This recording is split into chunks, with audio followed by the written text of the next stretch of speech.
이번 시간에는요, 격국에 대해서 공부를 할 겁니다. 격국을 공부하게 되면요, 그 사람이 사주가 어떤 형태를 띠느냐, 그걸 알 수가 있어요. 어떤 형태를 띌 수 있는가 알게 되면 그 사람의 성정, 특징을 알 수 있거든요. 자, 우리가 배우는 사주는요, 총 가지수를 따지면 51만 가지예요. 근데 이 51만 가지를 우리가 다 외울 수가 없잖아요. 그래서 사주의 형태, 이 사람 어떤 형태를 띠고 있느냐, 그거를 우리가 공부하는 거예요. 격국에는 정격이 있고 외격이 있어요.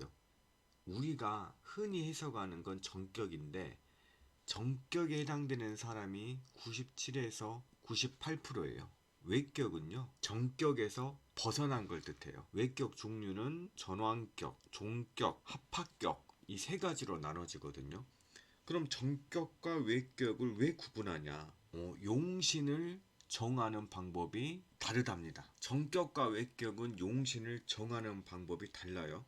정격의 용신을 정하는 방법은요, 간단해요. 제가 용신 정하는 방법도 강의를 한 것 같은데, 자, 사주가 조열하면 수가 용신, 사주가 한습하다 그러면 화기운이 용신이고, 신강하면은 억제하는 관살 또는 설기하는 식상이 용신이고, 신약하다면 나를 도와주는 인성 또는 비겁이 용신이란 말이에요. 하지만 외격은 이 이론에서 완벽히 벗어납니다. 그럼 용신을 정하는 이유가 뭐냐? 가장 큰 이유, 이 사람의 정신적 원형이 뭐냐, 이루고자 하는 가치관이 뭐냐, 이걸 알 수가 있고요. 두 번째로는 가장 중요하죠. 진퇴기를 알 수가 있어요. 보통 우리가 가장 궁금한 게 이때 사업을 확장해야 될지, 새로 무슨 일을 시작해야 될지, 아니면 내가 직장에서 잘 될지, 이게 궁금하잖아요. 이거를 알 수가 있단 말이에요.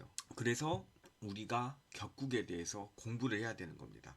이 외격은요, 헷갈려요. 굉장히 전환격이라든지 종격이라든지 합합격 보는 방법이 적청수나 이런 옛날의 고서에 보면은 웬만하면 외격으로 봤다고요. 하지만 실제 해석을 해보면 맞지 않아요. 우리가 그런데 단 100명 중에 2명을 위해서 이걸 완벽히 알아야 되냐 궁금하신 분도 있겠지만 알아야 돼요. 그렇지 않으면 엉터리 해석이 되고 말거든요.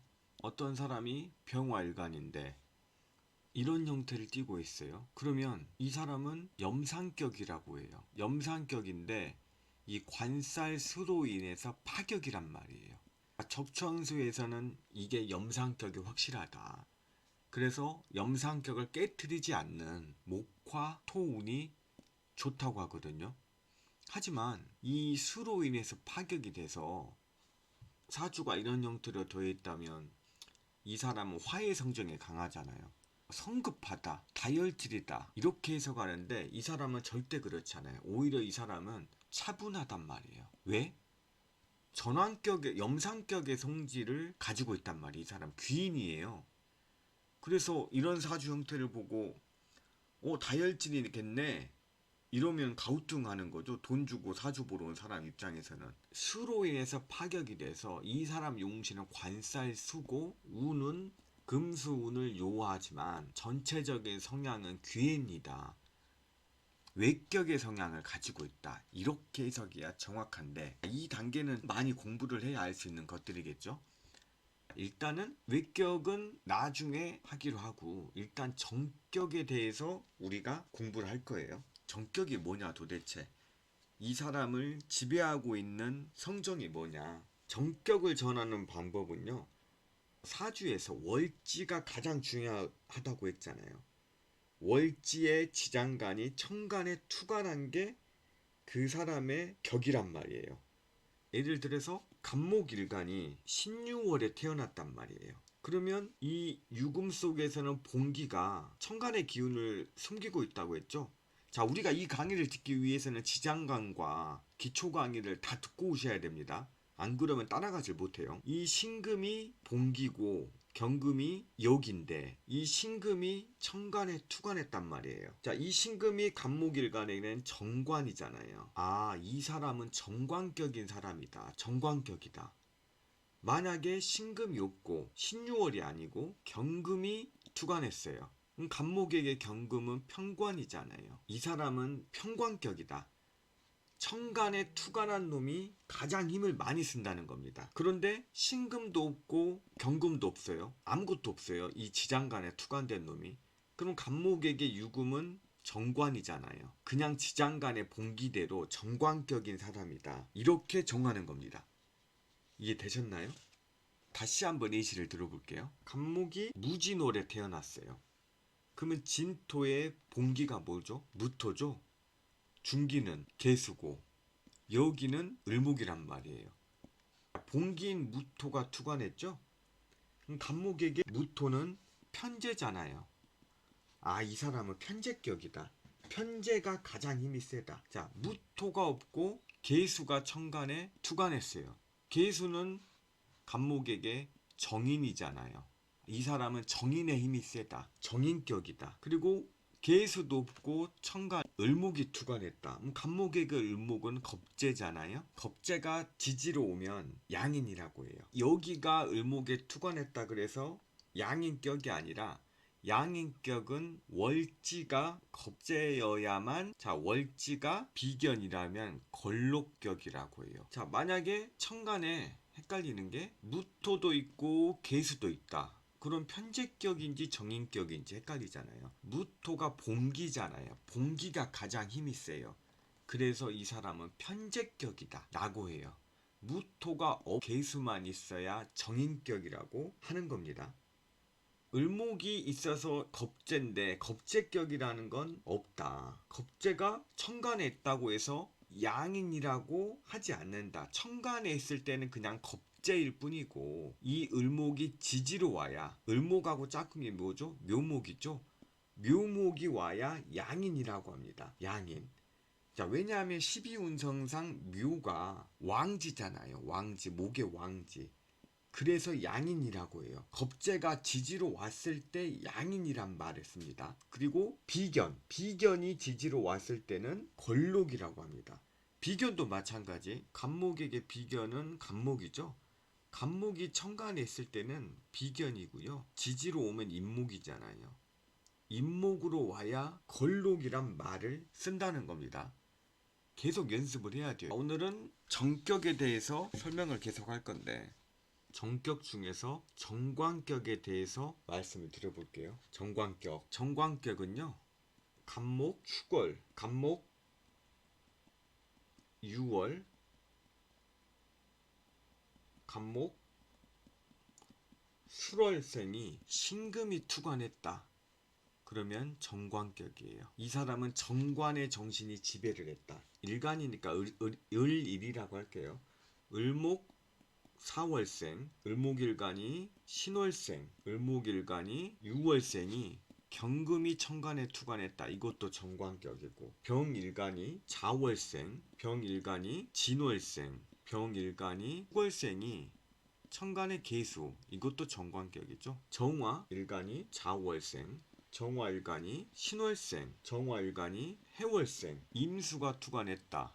이것도 정관격이고, 무일간이 묘월생에 태어났어요. 무일간이 미월생, 무일간이 진월생, 을목이 투관했다면 이것도 정관격이고, 일간이 인월생, 기일간이 묘월생, 기일간이 해월생, 간목이 투관했다면 이것도 정관격이고, 경일간이 오월생, 경일간이 미월생, 경일간이 술월생.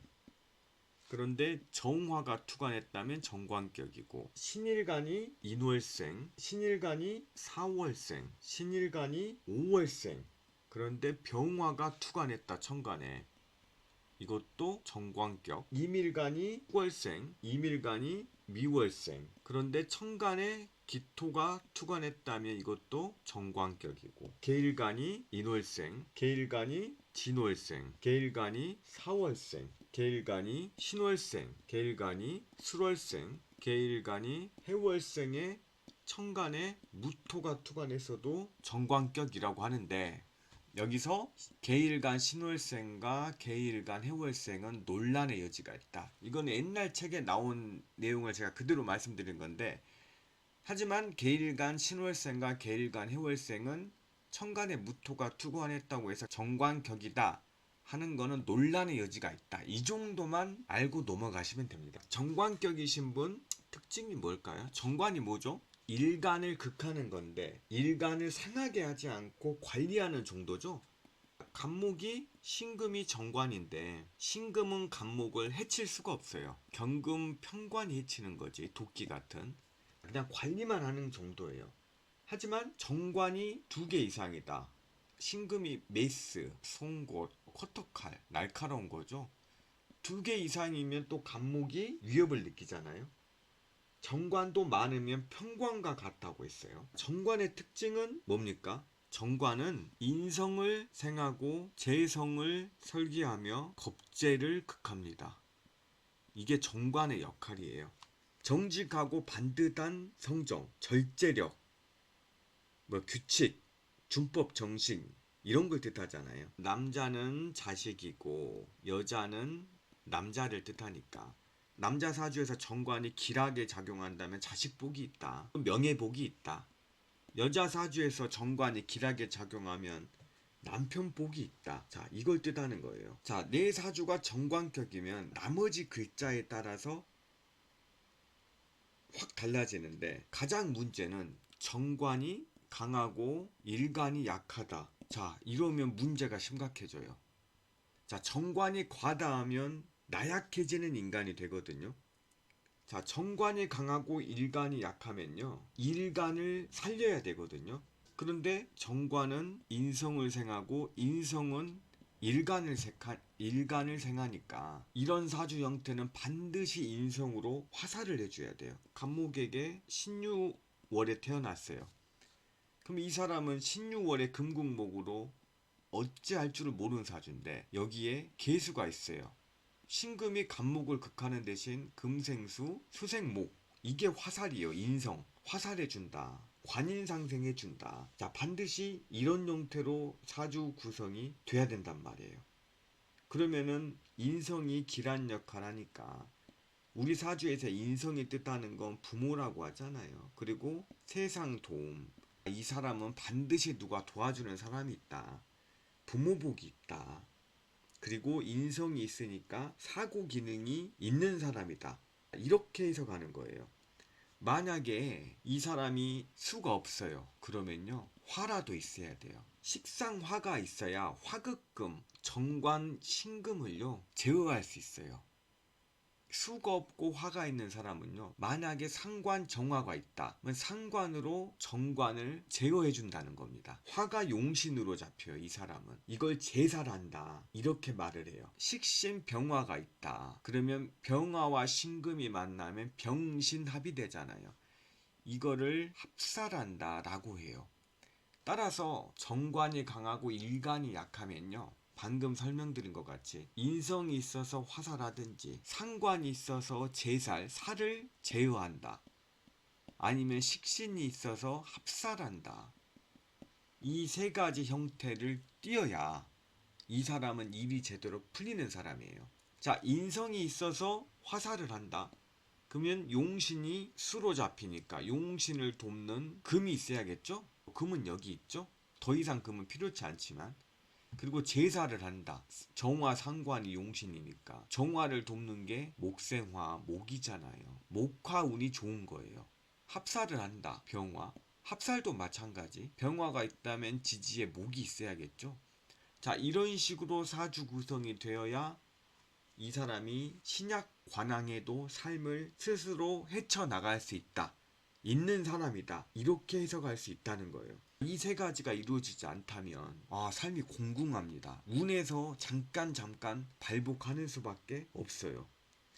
자, 그리고 내 사주가 정관격이다. 돈 이러면 맞을까요? 안 맞을까요? 자, 맞지 않아요. 왜냐하면 정관격인 건 정관이 강하다는 건데 돈은 재성이잖아요. 재성을 생하는 건 관성이란 말이에요. 그래서 돈 하면 안 돼요. 그냥 자기 명예, 체면 이런 걸 추구해야 자기 이름을 높일 수 있는 걸 추구해야 행복합니다. 그걸 추구하면서 돈은 그냥 따라오는 거예요. 정관격인 사람이 예를 들어서 돈 받는 일, 뭐 금융, 채권, 주식, 뭐 또 영업직 이런 거 못해요. 자기 체면 때문에. 뭔가 이름을 높일 수 있는 일을 해야 행복하다. 그래서 우리 사주는요, 우리 어른보다 학생들이 봐야 돼. 어린아이들. 그때부터 내 자식이 정관격이다 그러면 그걸로 진로를 정해줘야 돼요. 법원도 갔다가 검찰청도 갔다가 경찰서도 갔다가 사관학교도 견학 갔다가 자식들이 스스로 눈이 띄어주게 해야 된다는 거예요. 그러면 정관격이 아니라 내 아들이 편제격이다. 그러면 어디죠? 서울? 금융회사 많은데? 여의도? 여의도 가서 견학시켜줘야죠. 금융 공부시키고 주식. 왜 법인을 만들어지는가? 그럼 여기에 관심을 확 보인다고요. 그런 업에 종사해야 행복하고. 자, 만약에 사주가 방금은 신약 관항에 대해서 말했지만 사주가 신왕 관항이에요. 자, 명예가 큰 사람, 신왕 관항한데 이 상태에서 식상으로 관을 제압을 하고 있다? 이런 사람은요, 엄청난 권력을 줄 수 있는 사람이에요. 일반적인 예시로 식상이 관살을 보면 상관, 경관이라 그래서 위와 백단, 해로운 일이 막 발생한다. 하지만 관이 강한 상태에서 식상이 관을 제어해주면요, 상관, 경관, 해가 아니라 오히려 권력 고관이 될 수 있다는 거예요. 왕, 살왕. 운에서 살을 제압한 사람이 이준석 사주였어요. 이준석이 기토일간인데 을묘월일 거예요. 이런 형태 사주가. 근데 신축년 신금이 식신 신금이 살을 제압했다고요. 을목을. 2021년 이때 여당 대표 당선이 되죠. 이 정도의 권력을 취용할 수 있답니다. 물론 뭐 대선은 끝났지만 운에서 신금운을 만나면 이 사람은 가능성이 높은 사람이다.